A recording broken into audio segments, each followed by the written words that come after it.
Assignment में next question आपका question number 13, find the coordinate of the foot of the perpendicular drawn from the point 1, 2, 3। 1, 2, 3 से इस line पे अपने perpendicular डाला है। लाइन की इक्वेशन है x - 6/3 y - 7/2 z - 7/-1।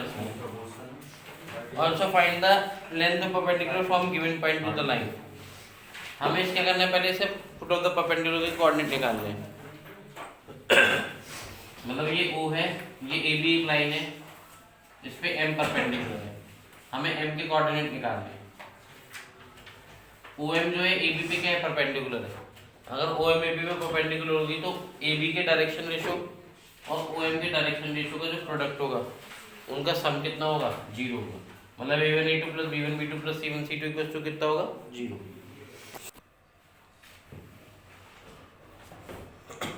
हमें इस M के कोऑर्डिनेट निकालने थे। OM जो है AB पर परपेंडिकुलर है। AB की इक्वेशन दे रखी थी x - 6/3 y - 2/7 z - 7/-2 = लैम्डा। पहले हमने क्या किया, इसको लैम्डा के इक्वल रख लिया। लैम्डा के इक्वल रखा तो आ गया x - 6/3 = लैम्डा, तो x = आ गया 3 लैम्डा + 6। y - 7/2 = लैम्डा, तो y = आ गया 2 लैम्डा + 7। z - 7/-2 = लैम्डा, तो z आ गया आपका -2 लैम्डा + 7। ये इसके कोऑर्डिनेट आ गए m पे, 3 लैम्डा + 6 2 लैम्डा + 7 -2 लैम्डा + 7। अब OM जो है AB पे परपेंडिकुलर है, क्योंकि OM AB पे परपेंडिकुलर है तो OM के डायरेक्शन रेशियो और AB के डायरेक्शन रेशियो का जो प्रोडक्ट का सम होगा वो 0 होगा। AB के डायरेक्शन रेशियो कितने हैं, AB के डायरेक्शन रेशियो है 3, 2 और -2। डायरेक्शन रेशियो ऑफ AB कितना आएगा, 3, 2 और -2। OM के डायरेक्शन रेशियो कितने आएंगे, x2 - x1 y2 - y1 और z2 - z1। 3 लैम्डा + 6 में से हम क्या माइनस करेंगे, 1। तो आ जाएगा 3 लैम्डा + 6 - 1 3 लैम्डा + 5 2 लैम्डा + 7 -2 और -2 लैम्डा + 7 -3। तो उससे क्या है, हमारे पास OM के डायरेक्शन रेशियो है। AB OM पे परपेंडिकुलर है तो क्या होगा, अगर कोई लाइन एक दूसरे को परपेंडिकुलर होता है तो A1A2 + B1B2 + C1C2 0 होता है। A1A2 + B1B2 + C1C2 0 हो गया। उससे लैम्डा की वैल्यू कितनी आ गई, -1। लैम्डा की वैल्यू हमने यहाँ पुट करी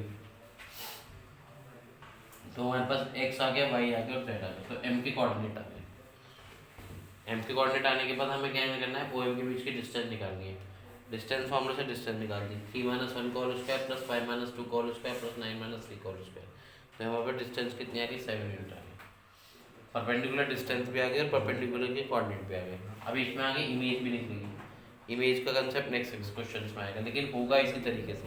पहले परपेंडिकुलर के पॉइंट निकलेंगे, उसके बाद मिड पॉइंट फार्मूला से इमेज के कोऑर्डिनेट निकाले जाएंगे।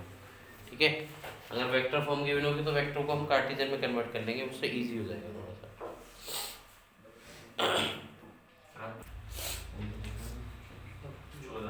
क्वेश्चन नंबर 14 में हमें निकालनी है find the image of the point 0, 2, 3। इस लाइन के रिस्पेक्ट में इमेज निकालनी है।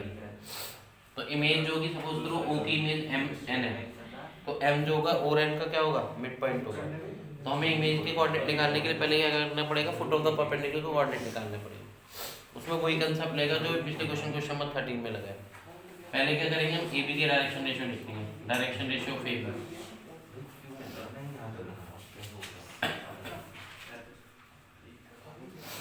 AB के डायरेक्शन रेशियो कितना आ गया, 5, 2, 3। फिर इक्वल टू से लैम्डा रखेंगे, x y z निकाल लेंगे। x कितना आएगा, 5 लैम्डा -3, y रहेगा 2 लैम्डा +1, z आएगा 3 lambda -1। Direction ratio of OM निकालेंगे।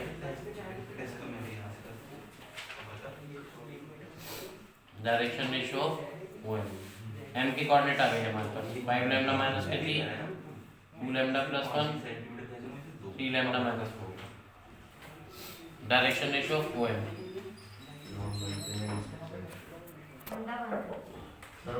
OM के पॉइंट्स आ गए हमारे पास। अब M के पॉइंट तो डायरेक्शन रेशियो ऑफ OM आएंगे, 5 lambda -3 -5 -4।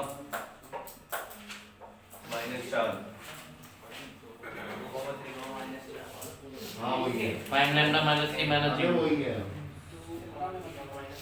2 lambda plus 1 minus 2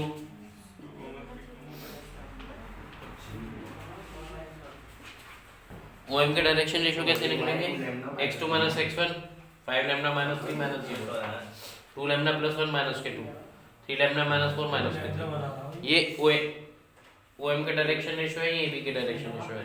A1 A2 plus B1 B2 plus C1 C2 कितना होगा? 0।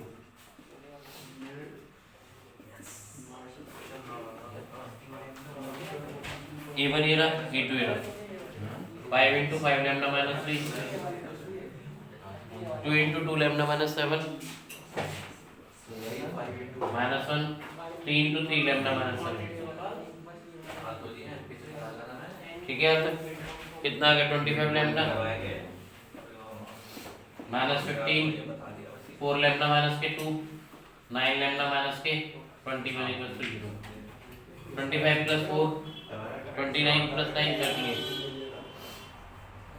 21 minus 15 36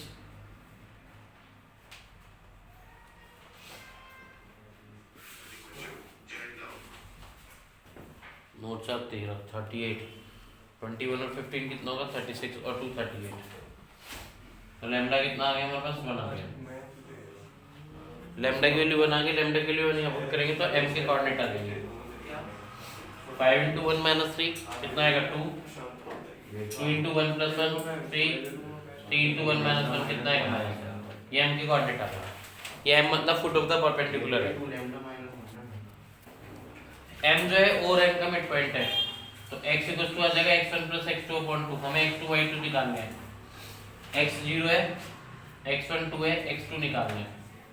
2 into 0 कितना आएगा? 0। तो x2 कितना आ जाएगा? माइनस के 2। y equal to y1 plus y2 upon 2। y कितना है? y है हमारे पास 3 y1 2 plus y2 upon 2 4 3 to the 6 minus 2 y2 कितना आ गया? 4 z equals to z1 plus z2 upon 2 z कितना है? माइनस 1 z1 कितना है? 3 प्लस z2 upon 2 और z2 कितना आ गया? माइनस के 5 तो कोऑर्डिनेट आ गए इसके 2 comma minus 2 comma 4 comma minus 5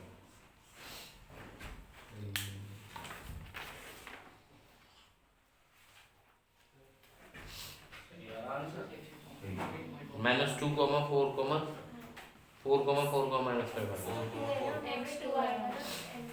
x कितना है? 2 x1 0 है तो 2 टू जाएगा 4 तो ये हमारे किसके कोऑर्डिनेट आ गए? इमेज के कोऑर्डिनेट आ गए। इंपॉर्टेंट क्वेश्चन है बहुत। नेक्स्ट क्वेश्चन करेंगे show that the points are collinear. पहले हम 2 पॉइंटों से पास होने वाली स्ट्रेट लाइन की इक्वेशन निकालेंगे। ए दे रखा है 2, 0, 3 बी दे रखा है 3, 2, -1 और सी दे रखा है 1, -2, 5। हमें शो करना है कि कोलिनियर है। तो पहले हम 2 पॉइंटों से पास होने वाली स्ट्रेट लाइन की इक्वेशन निकालेंगे और उसको थर्ड इक्वेशन में पुट कर जो आंसर है उसमें थर्ड पॉइंट पुट करेंगे। अगर सेटिस्फाई कर गया तो कोलिनियर है, नहीं सेटिस्फाई करा तो कोलिनियर नहीं है। Equation of straight line that passes through 2 point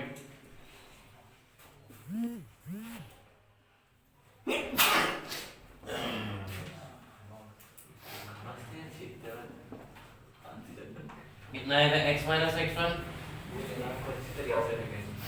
x2 minus x1 y minus y1 y2 minus y1 z minus z1 upon z2 minus z1। x minus x1 कितना है? 2 y minus y1 x2 minus x1 y2 minus y1 z2 minus z1 x minus 2 upon 1 z minus 3 upon minus 4। ये straight line की equation आ गई, यही आ गई है। हमें show करना है कोलिनियर है या नहीं, ये पुट करेंगे उसमें। x आ जाएगा आपका 1 -2 upon 2 y भी 1 लेकिन Z2 आ रहा है, Z2 आ रहा है सर, कोलिनियर नहीं है इसका मतलब। बाकी सब माइनस बना रहे हैं। सेम आ रहा है, हाँ? x और y तो सेम आ रहा है लेकिन z सेम नहीं आ रहा। therefore these points are not collinear। Therefore these points are not collinear। अगर तीनों इक्वल आ जाएंगे तो कोलिनियर है, तीनों इक्वल नहीं आएंगे तो कोलिनियर नहीं है। अगर ये -1 होता तो कोलिनियर हो जाता।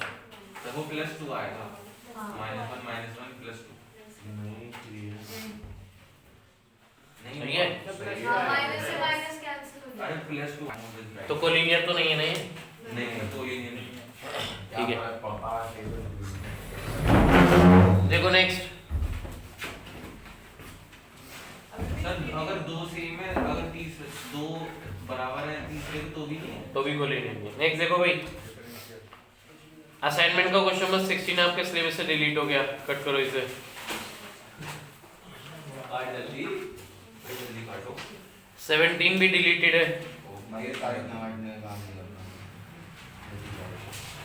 18 में हमें दो लाइन की इक्वेशन दे रखी है और वो कह रहा है कि परपेंडिकुलर आपस में, तो लैम्डा निकालना है।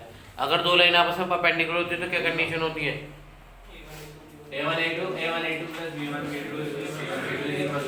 पहले से स्टैंडर्ड फॉर्म में लिखेंगे, उससे a1 b1 c1 आ जाएगा, a2 b2 c2 आ जाएगा। जी सर। उसका प्रोडक्ट करेंगे तो क्या आएगा आपके पास? लैम्डा की वैल्यू आ जाएगी। एनसीईआरटी में क्वेश्चन कराया में ऐसा, यस उसमें p की वैल्यू निकालनी थी। Next question, question number 19, find the shortest distance between. Shortest distance आपको पढ़ा रखी है, क्या होती है? b1 क्रॉस b2 डॉट ये भी कराया हुआ है। Next question, question number 20, write the vector equation of the line, hence find the distance between them. इन दोनों को पहले कार्टेशियन से किस में कन्वर्ट करना है? वेक्टर में कन्वर्ट करना है। फिर उनकी क्या निकालनी है? शॉर्टेस्ट डिस्टेंस हो जाएगा। Next, find the shortest distance between the two lines. इन दोनों के बीच की क्या निकालनी है? Shortest distance. इसमें थोड़ा सा एक नया कंसेप्ट है। इसमें एक नया कंसेप्ट ये है कि इसमें मेरे को जो लास्ट क्वेश्चन असाइनमेंट का, उसमें हमें दोनों लाइन पैरेलल दे रखी है। कैसे पता लगेगा दोनों लाइन पैरेलल है? उनमें देखो बहुत ध्यान से, वेक्टर बी आपका सेम है। तो आपके जो असाइनमेंट है, असाइनमेंट में जो दूसरा पेज है उसमें लिखा है distance between the two parallel line. R d होती है vector b cross a2 - a1 upon magnitude of vector b. तो a1 आपको पता है, a2 आपको पता है, वेक्टर बी आपको पता है। इस फॉर्म में वैल्यू पुट करके आपको शॉर्टेस्ट डिस्टेंस निकालनी है। ठीक है, ये आपको खुद करना है।